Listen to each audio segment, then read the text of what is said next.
बिस्मिल्लाहिर्रहमानिर्रहीम, अस्सलाम वालेकुम।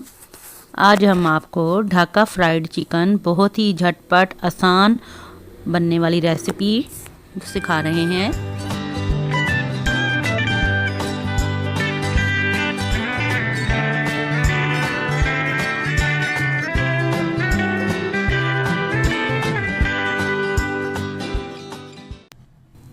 इसके लिए चिकन हमने बोनलेस लिया है 500 ग्राम।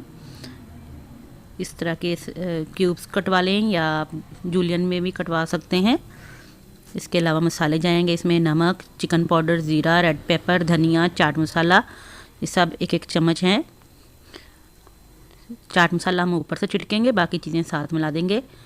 और रेड चिली फ्लेक्स है इसके अंदर डालेंगे। इसके अलावा 2 टेबलस्पून जिंजर गार्लिक पेस्ट डालेंगे और राइस फ्लोर 2 टेबलस्पून डालेंगे। आधा कप कॉर्नफ्लोर डालेंगे। Red chilli sauce, ketchup, soya sauce 2-2 चम्मच जिसमें जाएगी। चलिए झटपट से इसको सब चीज़ों को मिक्स कर लेते हैं।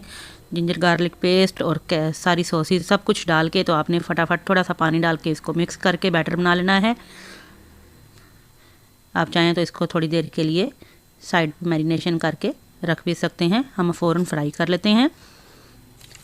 मैं इसको शैलो फ्राई कर रही हूँ। तकरीबन 1 कप ऑयल डाला है मैंने सॉस पैन में। अब इसमें मैं झटपट फटाफट से इसको फ्राई कर रही हूँ। मीडियम टू हाई फ्लेम है हमारा। जिस तरह से चिकन पकौड़ा फ्राई किया जाता है बस उस तरह से इनको आपने फ्राई करना है। आंच हमारी मीडियम टू हाई है। इससे ये चिकन जो है वो टेंडर भी हो चुका है, क्योंकि हमने इसको आधा घंटा रखा था।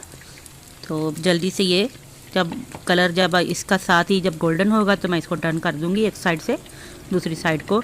बहुत ही मज़े की ज़बरदस्त ये एपिटाइज़र या इवनिंग स्नैक्स कर लें या रमज़ान में आप बनाएं, बहुत ज़बरदस्त ये रेसिपी है। बहुत मज़े की लगती है, मज़े की बनती है ये रेसिपी।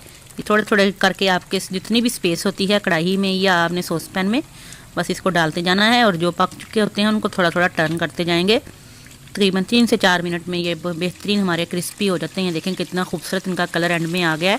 3 से 4 मिनट हमने इनको फ्राई किया है ताकि चिकन भी अच्छी तरह से गल जाए और ये बहुत ज़बरदस्त मज़े के और क्रिस्पी आपका ढाका स्टाइल चिकन जो है फ्राइड चिकन ये रेडी है। इसमें थोड़ा सा हमने चाइनीज़ टच देने के लिए इसमें सोया सॉस और चिली सॉस वगैरह डाले हैं। आपकी मर्ज़ी है, अगर आप डालना चाहें तो ज़रूर डालें, अगर नहीं डालना चाहते तो आप एज इट इज़ सॉसेस के बगैर भी इसको रेडी कर सकते हैं। बहुत ज़बरदस्त बनते हैं। चलिए मैं इनको डिश आउट करती हूँ।